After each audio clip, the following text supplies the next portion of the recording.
what's up, Morning Read fam? It is week number 4. So we have gone through mobility in week number 1. We've gone through stability and strength in week number 2. We've gone through some speed drills you guys can do, body weight styles in week number 3. Now it's time for some power. It's time for us to put it all together. So power is the combination of strength and speed. And so that's something that we need to start to work on. Again, that can, you guys have to be careful when you're working on some of these things, right? To work within the capacity that you have right now.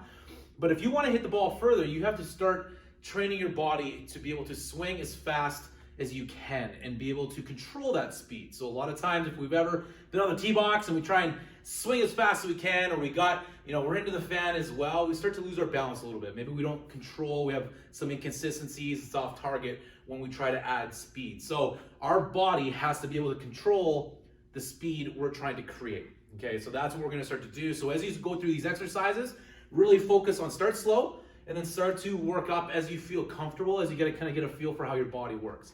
So there are 3 main power sources that we use for golfers. There is vertical jump, so that vertical thrust coming through the ball, right? We don't want to be sliding, swing, and sliding. You're going to lose a lot of power that way. Rotational power, obviously we're rotating in the swing, so we need to be able to fire and rotate that upper and lower body together. And then there's chop power. So at the top of our swing, be able to chop down, using those arms, core, lats, all that stuff kind of working together, coming through. So I'm going to give you guys 2 variations per power source there, and then you guys can kind of work within what you guys have access to or pick some things up. I usually like to use a medicine ball, something 4 to 8 pounds, something a little bit lighter because we want to train fast, be fast at the same time.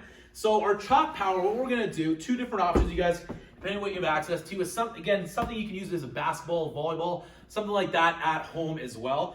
So you're going to be on one knee, make sure your knees are at 90 degrees. You're going to grab that ball and you're going to start at this hip.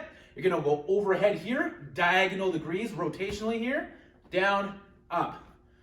Okay, we want to keep a nice stable lower body. So up and down, and then switch sides. I usually go up and down 10 reps a side.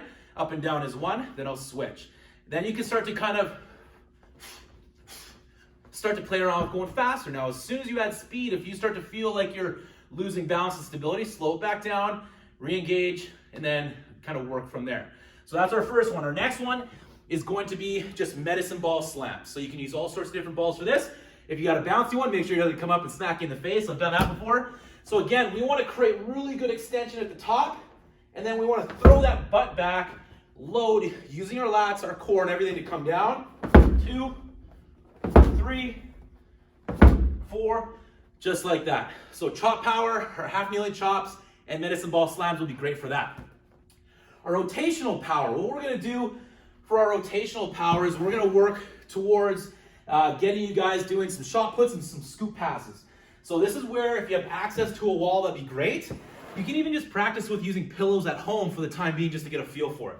So if I have this medicine ball, I'm going to get set up in my golf posture. From here, I'm going to load into this side and then rotate and throw that against the wall. So here, against the wall.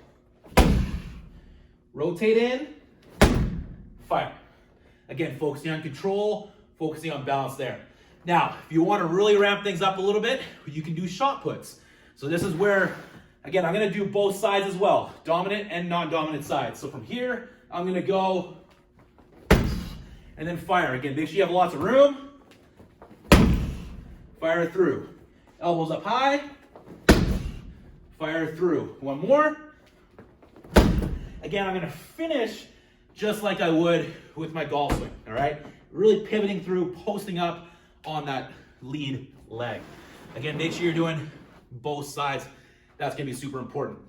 The last one is going to be vertical thrust, one of our main power sources that we are hopefully developing when we're kids, but we sometimes lose as we get older and kind of as we stop focusing on it. So box jumps and jump squats. So if you don't have a box, or if you're scared to jump up on a box, then just do box jumps or jump squats on the ground. So first, I'm going to start here. I'm going to bring my arms down just like those slams that we talked about. Here, and then jump up. And I'm just going to take a break. We're working on power. We're not working for cardio. So I'm going to do a rep. I'm going to take 5 or 10 seconds, and then I'm going to go again. We want to go max out. So here, and then up. Shake it out a little bit. I'll do one more here. Up, down, drive. Okay, just like that. Now, we're gonna do box jumps. So if I'm jumping up on the box, same thing, hands go up. I come down, load my hips, and then pop up, stand, step down, shake it out a little bit. Again, load, explode, pop on up. We'll do one more. Load, and then fire up. So those are our power exercises, you guys. It's a little bit more intense than the previous weeks, but we've done a build up. Again, make sure when you're trying these, start off slow, get a feel for them first, see how the body feels, and then throughout the weeks, slowly add some intensity as you go. But again, this is gonna help us put everything together that we need to have a body that is strong, resilient, mobile, and that will allow you to hit some bombs, attack some pins. And until then, guys, let me know if you guys have any questions, and let's continue to make some progress and get better every single day.